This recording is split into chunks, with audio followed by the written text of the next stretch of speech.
ये जो है हम स्टडी कर रहे हैं रिफ्रैक्टिव इंडेक्स, और रिफ्रैक्टिव इंडेक्स के अंदर हम इसकी मेजरमेंट का तरीका स्टडी कर रहे हैं किसके ज़रिए से, पल्फरिच रिफ्रैक्टोमीटर के ज़रिए से। तो जो पल्फरिच रिफ्रैक्टोमीटर है इसका इस्तेमाल किया जाता है रिफ्रैक्टिव इंडेक्स को मेजर करने के लिए। तो अब इसमें सबसे पहले हम क्या देखेंगे कि जो पल्फरिच रिफ्रैक्टोमीटर के ज़रिए से हम रिफ्रैक्टिव इंडेक्स यानी कि एन को मेजर करते हैं ना, ये बहुत ही एक्यूरेट मेथड है रिफ्रैक्टिव इंडेक्स को मेजर करने का। अब इसका एक मेथड ऐसा रिफ्रैक्टोमीटर भी है, लेकिन वो इतना एक्यूरेट नहीं है जितना कि हमारे पास जो है पल्फरिच का रिफ्रैक्टोमीटर है। अब इसमें सबसे पहले जो है हमने क्या देखना है कि ये हमारे पास एक सोर्स है मोनोक्रोमेटिक लाइट का। मोनोक्रोमेटिक का क्या मतलब है, बोला है जिसका एक जैसा कलर हो, मतलब एक जैसी वेवलेंथ हो।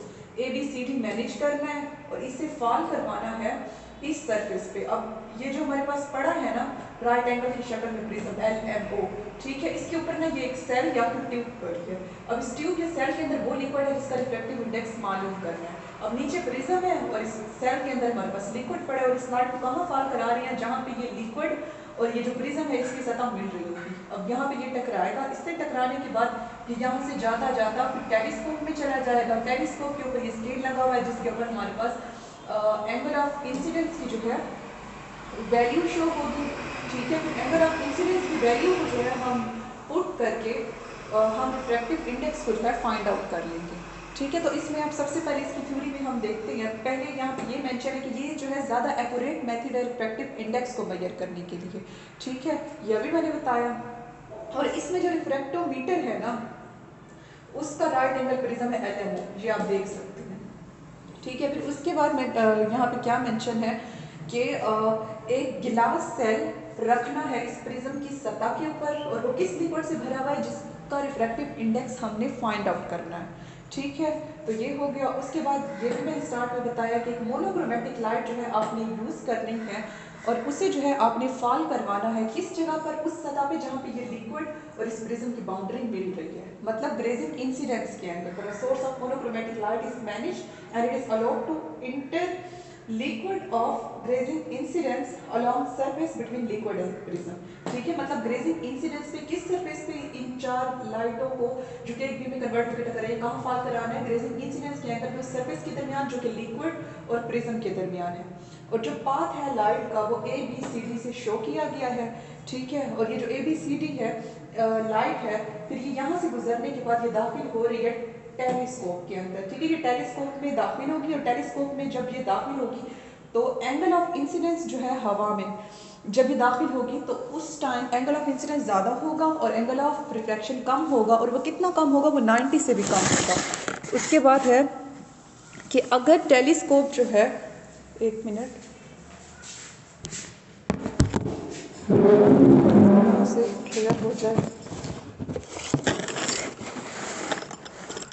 अगर टेलीस्कोप जो है उसे हम मूव कराएं, ठीक है, और इतना मूव इस तरह मूव कराएं कि जो एंगल ऑफ इंसिडेंस है वो हमारे पास जो हमारे पास मतलब एंगल ऑफ इंसिडेंस है वो कम हो जाए, ठीक है। मतलब ऐसा एंगल बने, सॉरी, एंगल ऑफ इंसिडेंस कम ना हो। अगर टेलीस्कोप को मतलब यूँ मूव कराएं कि जो हमारे पास एंगल आ रहा है टेलीस्कोप का वो एंगल ऑफ इंसिडेंस से कम हो जाए, तो उस केस में क्या होगा कि कोई भी रे दाखिल नहीं होगी, और रे के दाखिल ना होने की वजह से टेलीस्कोप के अंदर डार्क इमेज है हमें हासिल होगा। और अगर हम टेलीस्कोप को यूँ मूव कराएं कि उसके अंदर जो एंगल बन रहा है वो एंगल ऑफ इंसिडेंस मतलब टकराने वाले लाइट के एंगल से ज़्यादा है, तो उस केस में जो है ब्राइटर बैंड या फिर ब्राइटर व्यू जो है हमें टेलीस्कोप में देखने को मिलेगा, ठीक है। अब ज़्यादा एक्यूरेट डिटर्मिनेशन जो है एंगल ऑफ इंसिडेंस की, फिर वो हम कैसे कर सकते हैं, वो हम ब्राइट और डार्क बैंड के दरमियान जो शार्प बाउंड्री है जो कि इन दोनों को सेपरेट कर रही है उसके ज़रिए से कर सकते हैं।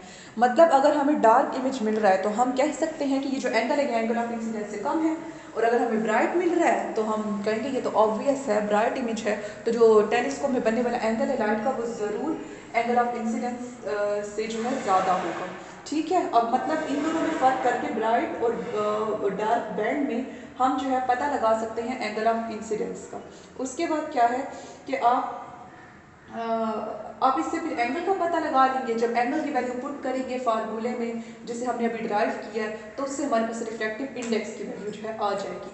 बेसिकली ये पल्फरिच रिफ्रैक्टोमीटर एंगल ही मेजर करता है, डायरेक्ट ये जो है हमें रिफ्रैक्टिव इंडेक्स नहीं बताएगा। इससे एंगल आ जाएगा, एंगल को की डेरिवेशन कर करके आखिर पे उससे हम रिफ्रैक्टिव इंडेक्स जो है निकाल लेंगे। अब सपोज कर लें कि जो लिक्विड का हमारे पास रिफ्रैक्टिव इंडेक्स है वो स्मॉल एन है और गिलास का एन है, ठीक है। अब हमने ये स्नेल्स लॉ में पढ़ा है कि जो sine r over sine i over sine r होता है वो n1 ओवर n2 के बराबर होता है। तो उसी से मिलता जुलता हमने यहाँ पर देखा है कि साइन आर बराबर है n ओवर n के। ये लिक्विड का है और ये गिलास का है। अब साइन आई, अब इसे यहाँ पे हमने जो है स्नेल्स लॉ की हाफ फॉर्म लिखी, यहाँ पे जो है हम पूरी मतलब लिख देंगे, ठीक है। कैसे लिखेंगे? Sine i over sine r is equal to n over n, ठीक है। अब यहाँ पर n जो है स्मॉल है, वो मतलब यहाँ पे 1 सपोज किया हुआ है और n को 1 से डिवाइड करो तो वो n ही आता है। और साइन आई ओवर साइन 90, ये साइन r की वैल्यू यहाँ पे साइन 90 माइनस r का क्या मतलब है कि मतलब एंगल ऑफ रिफ्रैक्शन 90 से कम होगा। और सपोज करने कि साइन 90, अब ये तो जो है ना ये पहले से ड्राइव टाइम की डेप्थ में जाने की ज़रूरत नहीं है, एज इट इज़ आपने यहीं से स्टार्ट लेनी, क्योंकि हम केमिस्ट्री पढ़ रहे हैं और इसमें मैथ का थोड़ा बहुत टच ही हम स्टडी करेंगे। तो साइन 90 माइनस r को सपोज कर लेते हैं ये कॉस r के बराबर है, ठीक है। अब ये cos r के बराबर है तो इसकी जगह cos r पुट कर लो, sin i over cos r is equal to n। n क्या है? गिलास का रिफ्रैक्टिव इंडेक्स है। ये हमारे पास इक्वेशन नंबर 3 आ गई। अब ना मैथ में हम एक फार्मूला यूज करते हैं कि sin square r plus cos square r is equal to 1 होता है। अगर sin स्क्वायर r की वैल्यू निकालनी है तो cos स्क्वायर r को उधर ले, जो यहाँ पे प्लस हो रहा है तो यहाँ पे माइनस हो जाएगा। अब दोनों साइड पे अंडर रूट लेंगे तो sin r की वैल्यू जो है हमारे पास आ जाएगी, ठीक है। अब यहाँ पे मैंने क्या लिखा है? Sine i over cos r is equal to n, ठीक है। अब यहाँ पे ना मैं क्या करती हूँ, एन को इधर ले आती हूँ, कॉस आर को यहाँ ले जाती हूँ, तो कॉस आर बराबर हो गया साइन आई ओवर एन के। उसके बाद जो है मैं दोनों साइड पे ना स्क्वायर रूट ले लेती हूँ, ठीक है। तो ये हमारे पास कॉस स्क्वायर आ गया और ये जो हमारे पास साइन स्क्वायर आई आ गया। उसके बाद हम इसके अंदर कॉस स्क्वायर आर की वैल्यू जो है, उसके बाद हम क्या करेंगे कि ये जो कॉस स्क्वायर आर की वैल्यू आई है ना, इसे ना हम इक्वेशन नंबर 4 में पुट कर देते हैं। इक्वेशन नंबर 4 हमारे पास, ये देखें, ये हमारे पास पड़ी है इक्वेशन नंबर 4। ये इक्वेशन नंबर 4 है ना, इसके अंदर कॉस स्क्वायर आर की यहाँ से जो वैल्यू निकाली है पुट कर दो। तो जब हम इसे पुट करेंगे तो हमारे पास क्या आ जाएगा, ठीक है। अब यहाँ पे मैंने ये वैल्यू पुट कर दी। अब ना इसका एलसीएम लेंगे, जब एलसीएम लेंगे तो हमारे पास ये फॉर्म आ जाएगी, n square minus sine square i over n square का अंडर रूट। अब इसका अंडर रूट इसके स्क्वायर से कैंसिल, तो ये खाली है ना, ये अभी यहाँ पे डिवाइड हो रहा है तो यहाँ पे मल्टीप्लाई हो जाएगा, तो यहाँ पे मल्टीप्लाई हो जाएगा इसके साथ। और ये जो दोनों टर्म्स है ना, इनका प्रोडक्ट स्मॉल एन के बराबर है। स्मॉल एन क्या है, मैंने स्टार्ट में बताया था कि लिक्विड का रिफ्रैक्टिव इंडेक्स है। तो ये जो है हमारे पास लिक्विड का रिफ्रैक्टिव इंडेक्स बराबर आ गया गिलास का के रिफ्रैक्टिव इंडेक्स का स्क्वायर माइनस साइन स्क्वायर आई। अब इसमें जो n है ना, ये गिलास का रिफ्रैक्टिव इंडेक्स है, ये हमें पहले से पता होगा, ये स्टैंडर्ड है, इनकी वैल्यूज दी हुई होती हैं। अब जिस गिलास के अंदर आप वो लिक्विड डाल के रिफ्रैक्टिव इंडेक्स जो है उस लिक्विड का निकाल रही है, तो उस गिलास का रिफ्रैक्टिव इंडेक्स आपको मालूम होगा, उस गिलास के ऊपर जो है मेंशन होगा, ठीक है। तो ये हमारे पास गिलास के रिफ्रैक्टिव इंडेक्स का स्क्वायर आ गया माइनस साइन स्क्वायर आई। और ये एंगल ऑफ इंसिडेंस कहाँ से आएगा, ये मैंने अभी बताया, पल्क्रिच रिफ्रैक्टोमीटर किस मर्ज की दवा है, इससे रिफ्रैक्टिव इंडेक्स इससे रिफ्रैक्टिव इंडेक्स हम नहीं फाइंड आउट करते, इससे एंगल ऑफ इंसिडेंस निकालते हैं। और एंगल ऑफ इंसिडेंस को जब यहाँ पुट करेंगे, गिलास तो हमें ऑलरेडी पता है, पल्क्रिच रिफ्रैक्टोमीटर से एंगल ऑफ इंसिडेंस की वैल्यू निकाल के यहाँ पुट करेंगे तो उस लिक्विड का रिफ्रैक्टिव इंडेक्स हमारे पास इस फार्मूले से आ जाएगा। क्या है, n is equal to n square minus sine square i का अंडर, ठीक है। अब ना मोनोक्रोमैटिक लाइट हम इसमें यूज करते हैं एक ही वेवलेंथ वाली, और वो कौन सी होती है, सोडियम डी लाइट। तो इसलिए कभी कभी ना आपको इस n के साथ स्मॉल डी भी मिलेगा, तो इस स्मॉल डी का कैपिटल डी मिलेगा। तो इस कैपिटल डी का क्या मतलब है कि हम monochromatic light sodium D line वाली यूज कर रहे हैं। और दूसरा, अगर हम कॉन्स्टिट्यूशन का ताल्लुक देखें रिफ्रैक्टिव इंडेक्स के साथ, तो मतलब कॉन्स्टिट्यूशन किसे कहते हैं, एटम्स की तरतीब को। तो n रिफ्रैक्टिव इंडेक्स वेरी करेगा टेम्परेचर के साथ, और टेम्परेचर चेंज होने से मतलब उसमें एटम्स की अरेंजमेंट चेंज हो जाएगी, जिससे रिफ्रैक्टिव इंडेक्स पे भी असर पड़ेगा और इससे फिर वेवलेंथ पे भी असर होगा। तो ये सारा हमने पल्क्रिच रिफ्रैक्टोमीटर देखा। तो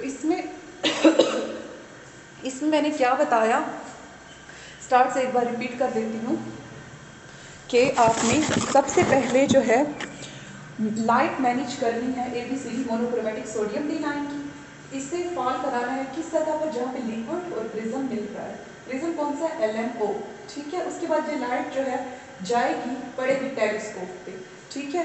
अब ना मतलब हम टेलीस्कोप को मूव कराएंगे, और मूव कराने से अगर टेलीस्कोप का एंगल ऑफ इंसिडेंस से कम आएगा तो डार्क इमेज बनेगा, और अगर एंगल ऑफ इंसिडेंस अगर उसका मतलब जो एंगल है टेलीस्कोप का वो एंगल ऑफ इंसिडेंस से ज़्यादा आएगा तो उस केस में ब्राइट इमेज मिलेगा। तो ब्राइट और डार्क इमेज से हम बता सकते हैं कि इस केस में ये जो टेलीस्कोप का एंगल ऑफ इंसिडेंस से छोटा है और इस केस में इससे ज़्यादा है। ठीक है, तो फिर उसके बाद जो है हमने इसमें और क्या बताया कि ये ज़्यादा एक्यूरेट मेथड है मेजर करने का रिफ्रैक्टिव इंडेक्स को, लेकिन इसमें हम रिफ्रैक्टिव इंडेक्स फाइंड आउट नहीं करते, इससे हम एंगल ऑफ इंसिडेंस निकालेंगे जिसकी वैल्यू फिर हम उस फार्मूले में पुट करके रिफ्रैक्टिव इंडेक्स जो है लिक्विड का निकाल लेंगे।